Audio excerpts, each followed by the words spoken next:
Halo para pendengar setia Cherry Mist, selamat datang kembali di channel kami. Pada malam ini, kami akan membawa kalian ke dalam sebuah kisah yang penuh dengan kengerian dan misteri. Siapkan diri kalian untuk mendengarkan cerita yang akan membuat bulu kuduk kalian berdiri. Inilah kisah tentang teror malam di Homestay Asri, rahasia di bawah pohon kersen.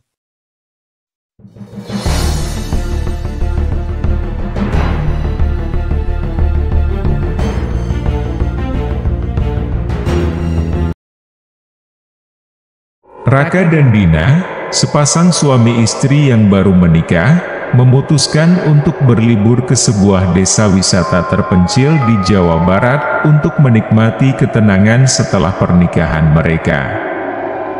Mereka menemukan sebuah homestay yang terlihat asri dan nyaman dengan harga terjangkau. Rumah itu terletak di pinggir desa, dengan halaman belakang yang dihiasi oleh banyak pohon pisang dan sebuah kali kecil yang mengalir dengan tenang. Di salah satu sudut halaman, terdapat pohon kersen besar yang doyong ke arah sungai. Setibanya di sana, suasana tenang dan udara segar membuat mereka merasa betah. Mereka menikmati sore hari dengan berjalan-jalan di sekitar homestay, merasakan udara sejuk desa yang jarang mereka dapatkan di kota. Setelah matahari terbenam, mereka kembali ke dalam rumah dan memutuskan untuk beristirahat. Menjelang tengah malam, Dina terbangun dari tidurnya. Ia merasa haus dan beranjak ke dapur untuk mengambil segelas air. Saat ia berjalan menuju dapur, ia mendengar suara gemerisik dari arah halaman belakang. Merasa penasaran, Dina membuka jendela yang menghadap ke halaman belakang. Di bawah sinar bulan yang redup, matanya menangkap sosok bayangan putih yang sedang duduk di dahan pohon kersen. Bayangan itu tampak seperti seorang wanita dengan rambut panjang yang menjuntai, mengenakan pakaian putih yang lusuh. Sosok itu duduk dengan tenang, menghadap ke arah rumah, seolah-olah menyadari kehadiran Dina.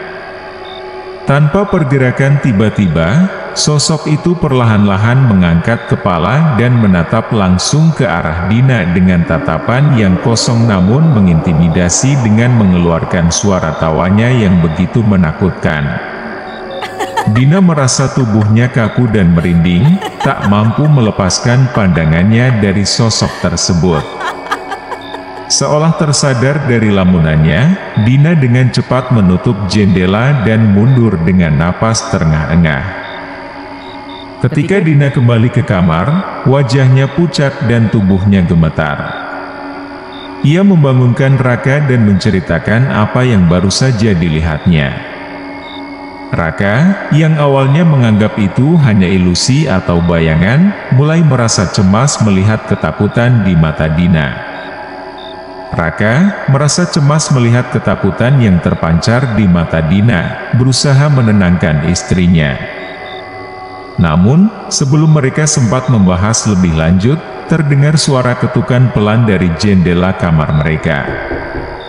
Ketukan itu terdengar berulang-ulang, semakin lama semakin keras, seolah ada yang memaksa masuk.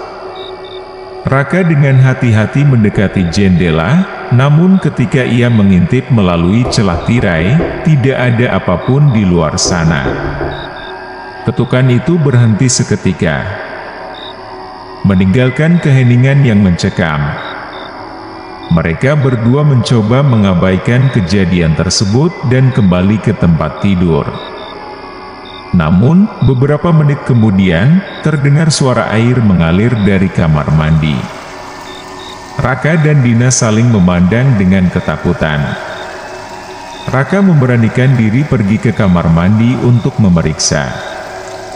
Ketika ia membuka pintu kamar mandi, ia menemukan wastafel penuh dengan air, meskipun keran airnya tertutup rapat. Airnya berwarna merah pekat, seperti darah. Dina, yang mengikutinya dari belakang, menjerit ngeri melihat pemandangan itu. Mereka bergegas keluar dari kamar mandi, namun seketika, lampu di seluruh rumah berkedip-kedip dan padam, meninggalkan mereka dalam kegelapan total. Dalam gelap, mereka mendengar suara-suara aneh, langkah kaki yang berlarian, suara tawa mengerikan yang sama dengan yang didengar Dina sebelumnya, serta suara tangisan dan bisikan yang tak jelas asalnya. Ketakutan semakin memuncak ketika pintu kamar tiba-tiba tertutup dengan keras, mengunci mereka di dalam. Raka mencoba membuka pintu dengan segala kekuatannya, tetapi pintu itu tidak bergerak sedikit pun. Saat itulah mereka merasakan hawa dingin yang menggigit, dan Dina merasakan sesuatu menyentuh bahunya. Ia menjerit dan menoleh, hanya untuk melihat bayangan hitam besar berdiri tepat di belakangnya, dengan mata merah menyala. Sosok itu mulai mendekati mereka, menyebarkan aura dingin yang mematikan. Tawa mengerikan kembali terdengar, semakin keras dan menggema di seluruh kamar. Dina dan Raka mundur ke sudut ruangan, terperangkap tanpa jalan keluar. Sosok itu mendekat, menunduk ke arah mereka dengan tatapan tajam yang menusuk, seolah-olah menikmati ketakutan mereka. Ketika Dina dan Raka berada di sudut ruangan, mereka merasa semakin terpojok. Bayangan hitam besar itu terus mendekat, semakin jelas dalam kegelapan. Raka menggenggam tangan Dina erat-erat, mencoba mencari jalan keluar dari kengerian yang melingkupi mereka. Tiba-tiba, dari sudut mata mereka melihat bayangan lain di luar jendela kamar. Di balik kaca, terlihat sosok anak kecil berambut panjang berdiri dengan mata kosong menatap ke dalam kamar. Anak itu mengenakan pakaian lusuh dan kotor, dengan wajah pucat yang tidak menunjukkan ekspresi apapun. Dina menahan napas saat mata anak itu tiba-tiba berubah menjadi merah menyala, sama seperti sosok hitam di dalam kamar. Anak itu kemudian mengulurkan tangannya ke arah kaca, dan tanpa suara, mulai menepukkan tangannya ke jendela, menciptakan ritme yang menegangkan. Suara tepukan itu semakin keras, diikuti oleh suara-suara aneh lainnya. Dari arah dapur terdengar suara seperti benda logam yang berjatuhan. Sementara dari kamar mandi terdengar gemericik air yang mengalir. Namun, yang paling menakutkan adalah suara anak-anak yang tertawa cekikikan, terdengar semakin dekat, seolah-olah mereka berlari-lari di sekitar rumah. Ketika Dina dan Raka memalingkan pandangan mereka dari jendela, mereka dikejutkan oleh suara langkah kaki kecil yang mendekat dengan cepat. Mereka melihat ke arah pintu kamar, dan terkejut melihat seorang anak kecil berlari melintasi ruangan, menembus pintu kayu dengan mudah, seolah-olah pintu itu tidak ada. Anak itu berhenti di tengah ruangan, menatap mereka dengan senyum aneh, sebelum tiba-tiba lenyap begitu saja. Dina merasa lemas dan hampir pingsan karena ketakutan. Raka mencoba tetap tenang, namun ia juga mulai merasakan ketakutan yang mendalam. Sosok hitam besar itu kini semakin dekat, hampir bisa dijangkau. Aura dingin yang memancar dari sosok itu membuat udara di sekitar mereka semakin berat dan menyesakkan. Tiba-tiba, dari balik jendela yang lain, muncul sosok wanita tua dengan rambut kusut dan gigi yang tajam. Wanita itu menempelkan wajahnya ke kaca, tertawa histeris dengan suara yang melengking dan menusuk telinga. Matanya yang kosong memandang tajam ke arah Dina dan Raka, seolah-olah menikmati penderitaan mereka. Dalam kepanikan, Raka mencoba membuka jendela lain untuk melarikan diri, tetapi jendela itu tampak seperti tertutup rapat dan tidak bisa dibuka.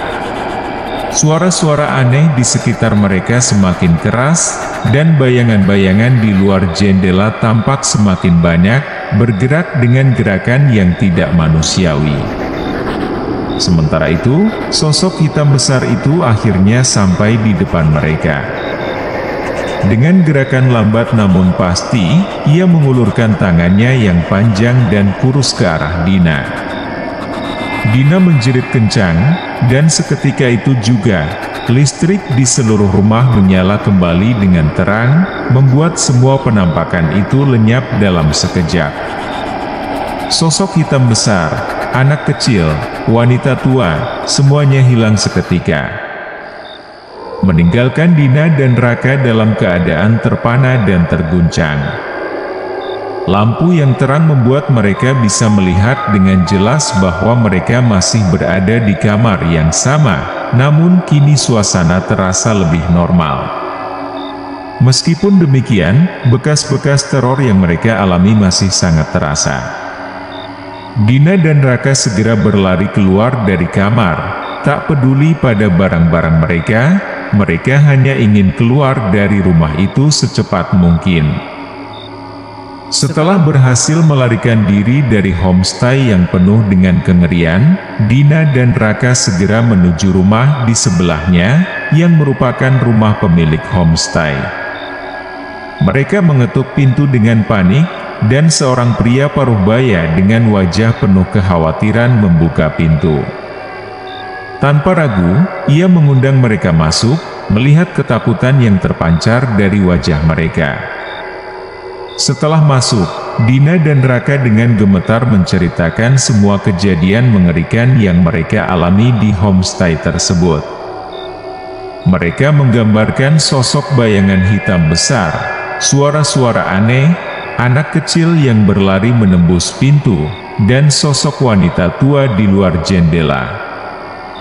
Mendengar cerita mereka, pemilik homestay mengernyitkan kening, seolah mengingat sesuatu. Setelah Dina dan Raka selesai menceritakan kejadian mengerikan yang mereka alami, pemilik homestay bertanya dengan nada serius, "Apakah kalian sempat duduk di atas batu di bawah pohon kersen di belakang rumah?" Dina dan Raka saling berpandangan, kemudian mengangguk. Dina menjawab, "Ya, kami duduk di sana sebentar tadi sore. Tempatnya sangat sejuk dan nyaman." Pemilik homestay mengangguk perlahan, seolah memahami situasi yang terjadi. Pohon kersen itu memang terlihat indah dan menyejukkan, tetapi batu di bawahnya bukan sembarang batu. Itu adalah sebuah nisan kuburan. Mungkin kalian tanpa sengaja telah mengganggu penghuni tempat itu. Kaget mendengar penjelasan tersebut, Dina dan Raka saling bertukar pandang dengan wajah pucat. Mereka tidak menyangka bahwa batu yang mereka duduki adalah nisan kuburan. Dina merasa bersalah, "Kami tidak tahu. Kami tidak bermaksud mengganggu atau tidak menghormati." Pemilik homestay menghela napas dan memberikan senyum penuh pengertian. "Tidak apa-apa. Kalian tidak tahu." Namun, para penghuni itu mungkin merasa terganggu karena mereka merasa tidak dihormati. "Saya akan mencoba untuk menenangkan mereka." Dengan penjelasan ini, Dina dan Raka mulai memahami asal mula kejadian menyeramkan yang mereka alami. Mereka merasa lega karena pemilik homestay tampaknya tahu bagaimana menangani situasi ini. Mereka akhirnya setuju untuk tidur di rumah pemilik homestay malam itu, merasa lebih aman daripada kembali ke homestay yang penuh dengan kejadian aneh. Dan pemilik homestay pun pergi ke homestay-nya. Setelah beberapa saat, suasana di dalam homestay itu tampak tenang.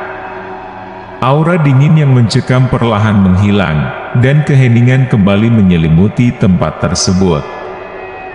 Pemilik homestay kembali ke rumahnya, memastikan Dina dan Raka baik-baik saja. Keesokan harinya, mereka berdua memutuskan untuk melanjutkan perjalanan liburan mereka, sementara pemilik homestay berjanji akan lebih berhati-hati dalam menginformasikan tentang nisan kuburan di bawah pohon kersen kepada tamu-tamu berikutnya.